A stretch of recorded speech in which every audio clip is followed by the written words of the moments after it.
लीजिए, आज मैं शेयर करने जा रही हूँ श्रावणी घरी स्पेशल रेसिपी, जो कि बिहार में कुल देवता का जब सावन के टाइम में पूजा किया जाता है ना, तो उसमें ये रेसिपी बना करके भगवान को चढ़ाई जाती है। तो चलिए इस रेसिपी को पूरा एंड तक ज़रूर वॉच कीजिएगा। जितना ये ऊपर से क्रिस्पी है, अंदर से उतना ही खस्ता है। और सबसे बड़ी बात है कि ना आपको आटा गूंथना पड़ेगा, ना ही बेक करना पड़ेगा, और ना चाशनी बनाने की कोई झंझट पड़ेगी। तो चलिए वीडियो को बिना स्किप किए हुए वॉच कीजिएगा। Friends, welcome back to Anshu का पाकवान। मैंने यहाँ पे एक पैन ले लिया है और इसे हमें गैस पे रख देना है। गैस को ऑन कर लीजिएगा। अब मैंने यहाँ पे 1 कप ले लिया है गुड़, जैगरी। तो 1 कप गुड़ को हमें तोड़ करके डालना है। तो मेज़रमेंट के लिए आप कप या कटोरी कुछ भी सेट कर सकते हैं।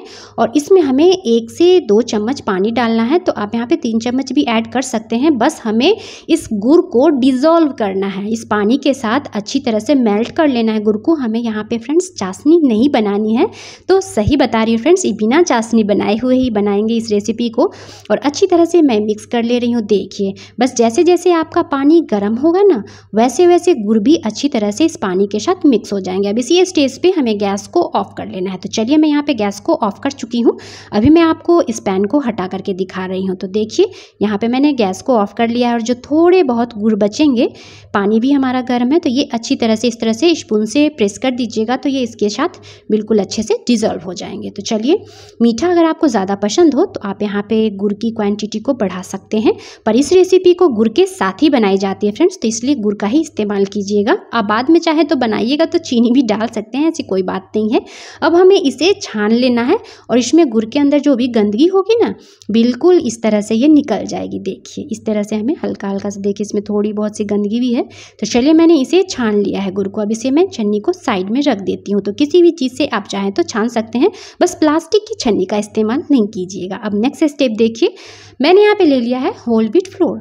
तो मैंने यहाँ पे 2 कप गेहूं का आटा इस्तेमाल किया है। तो गेहूं के आटा से ही यह रेसिपी बनाई जाती है, जैसे नेचुरल तरीके से ये सावन में बनाई जाती है भगवान को अर्पित करने के लिए। बिल्कुल वही तरीका मैं बता रही हूँ। हमें इसमें शुद्ध देशी घी डालना है। तो 2 से 3 चम्मच आप यहाँ पे घी डाल लीजिएगा। तो मैंने 2 कप आटा में 3 चम्मच घी डाल लिया है और इसे अच्छी तरह से हमें मिक्स कर लेना है। तो अभी आपके मन में आ रहे होंगे ये सवाल फ्रेंड्स कि इसने तो बोला कि हमें डो तैयार नहीं करना है। तो हाँ फ्रेंड्स, आटा गूंथने की तो कोई झंझट ही नहीं आएगी। वीडियो को बिना स्किप किए हुए देखिएगा, तभी तो आपको पता चलेगी कि मैं बना कैसे रही हूँ। तो हाथों पे इस तरह से हमें मसल लेना है आटा को। देखिए, घी डालने के बाद आप अच्छी तरह से हाथों से इसे मसलते हुए बनाइएगा। बिल्कुल इस तरह से 5 मिनट तक हमें अच्छे से इस आटा को घी के साथ हमें मसल लेना है, जब तक कि इसमें अच्छी तरह से मोयम पड़ ना जाए। तो फ्रेंड्स, मेरा वीडियो डालने का मोटिव यूट्यूब पे ये है कि मैं अपने फ्रेंड्स को अच्छी तरह से अपनी रेसिपी को समझा सकूं। सिर्फ वीडियो डालना ही नहीं है, मैं चाहती हूँ कि मेरे व्यूअर्स अच्छी तरह से मेरी रेसिपी को समझ करके और बना भी सकें, उन्हें कोई परेशानी ना आए। तो देखिए, बिल्कुल इस तरह से हाथों से देखिए दबाकर देखिएगा, मुट्ठी बंद करके, तो ये अच्छी तरह से बंध जाएगी। तो समझिएगा कि परफेक्ट मोयम आपका आटा में लग चुका है। अब हमें यहाँ पे ले लेना है गुड़, जिसे हमने मेल्ट किया था। बिल्कुल इस तरह से हमें थोड़ा थोड़ा आटा में डालना है और अच्छी तरह से आटा के साथ हमें इसे मिक्स कर लेना है। तो बिल्कुल हथेलियों से अच्छे से दोनों हाथों से आप मिक्स कीजिएगा। तो चलिए, थोड़ा थोड़ा मैं यहाँ पे गुड़ डाल ले रही हूँ और आटा के साथ हमें अच्छी तरह से इस गुड़ को मिक्स करना है। बिल्कुल हमें यहाँ पे मसलना नहीं है फ्रेंड्स, और ना ही पूरी पराठे की तरह डो तैयार करना है। तो मैंने सही बताया फ्रेंड्स, बिना डो बनाए ही इसको बनाएंगे इस रेसिपी को। तो देखिए, इस तरह से मैंने सारे गुड़ को डाल लिया है। अगर आपको ज़रूरत पड़े तो यहाँ पे आप थोड़ा सा पानी का भी इस्तेमाल कर सकते हैं। तो पानी के हमें यहाँ पे छींटे डालने हैं। तो 2 से 3 चम्मच मैंने पानी ले लिया है और इसमें छींटे डालते हुए मैं इसे मसल करके और इसे इकट्ठा कर लूँगी। तो हमें यहाँ पे डो भी नहीं तैयार करना पड़ेगा। तो बिल्कुल इसी तरह से देखिए, इस तरह से जब आप मुट्ठी बंद कीजिएगा ना, तो ये बाइंड हो जाएंगे। देखिए, बस इतना ही हमें इसे मसलना है और इसे एक साथ हमें इकट्ठा कर लेना है। तो चलिए, मैं इसे एक साथ इकट्ठा कर लेती हूँ। बिल्कुल हथेलियों से इस तरह से सभी आटा को एक साथ ले लीजिएगा और इकट्ठा कर लीजिएगा, बिल्कुल इसी तरह से। अब हमें इसमें से बड़े बड़े बॉल्स तोड़ लेने हैं। तो हमारे इसमें से 3 बॉल्स बन करके तैयार हो जाएंगे। तो बिल्कुल बड़े साइज़ का बॉल तैयार करना है। तो बॉल को भी हमें चिकना नहीं बनाना है। देखिए, थोड़ा बहुत ये इस तरह से रहेगा तो कोई दिक्कत नहीं आएगी, चिकना बनाने की कोई ज़रूरत नहीं है। और हाथों से इस तरह से हमें थोड़ा सा फ्लैट कर देना चाहिए। तो चलिए मैं यहाँ पे दूसरे बॉल्स भी बना करके रेडी कर लेती हूँ। इस तरह से इस रेसिपी को आप ज़रूर ट्राई कीजिएगा फ्रेंड्स। कोई बात नहीं, आप सावन में नहीं बनाइएगा तो सावन के बाद ही बना लीजिएगा, पर इस तरह से बना करके एक बार ज़रूर ट्राई कीजिएगा। बहुत ही खस्ता ये रेसिपी आपकी बन करके तैयार होगी बिना आटा गूँथे। अब हमें यहाँ पे ले लेना है, कोई भी चकला ले लीजिए या सरफेस पे भी आप बेल सकते हैं, उसमें हमें घी से ग्रीस कर लेना है।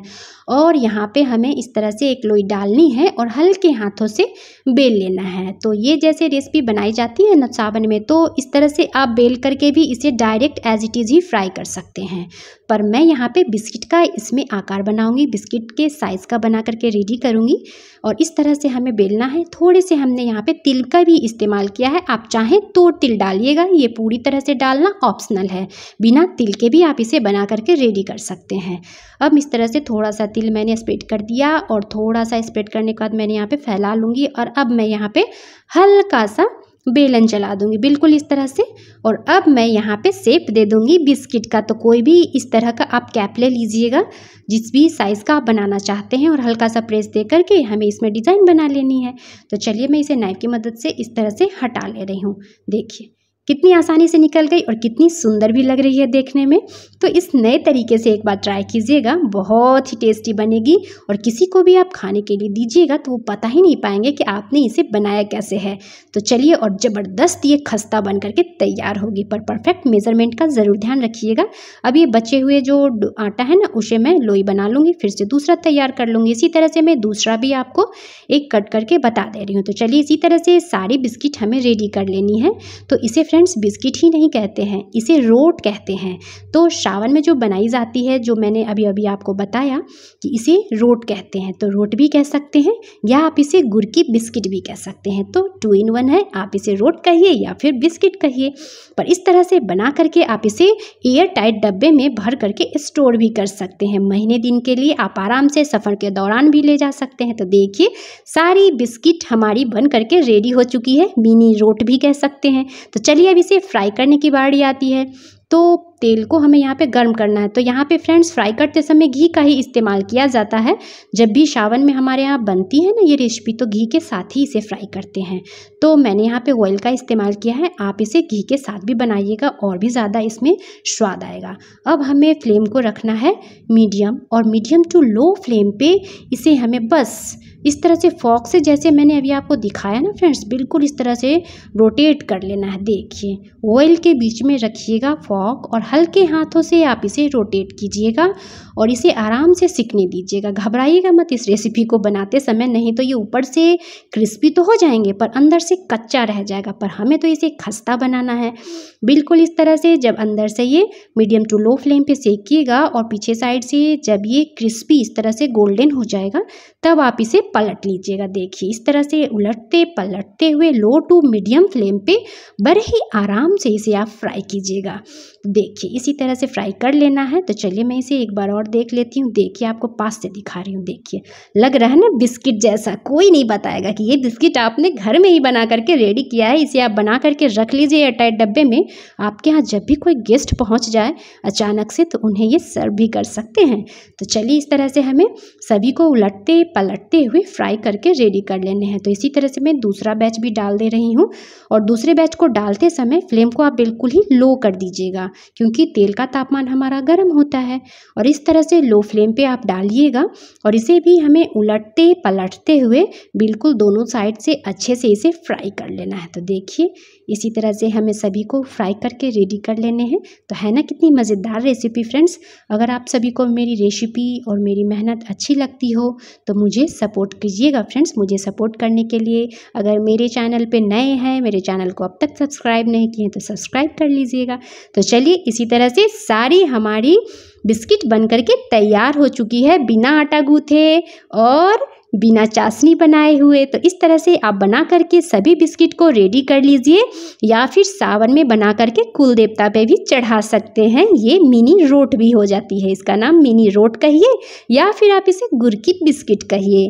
तो इस तरह से आप बनाइए। देखिए इसका खस्तापन दिखाती हूँ, ऊपर से देखिए ये जो फट रहे हैं ना, तो यही इसकी पहचान है कि ये कितना खस्ता बन करके तैयार हुआ है। आप देखिए, तोड़ कर दिखा रही हूँ मैं आपको।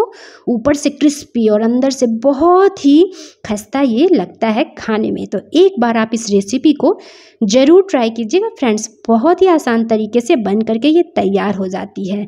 तो कैसी लगी आप सभी को मेरी रेसिपी और मेरी मेहनत, मुझे कमेंट सेक्शन में बताना बिल्कुल नहीं भूलिएगा। और ज़्यादा से ज़्यादा रेसिपी पसंद आए तो शेयर भी कीजिएगा। चलिए मिलते हैं नेक्स्ट वीडियो में। Bye bye.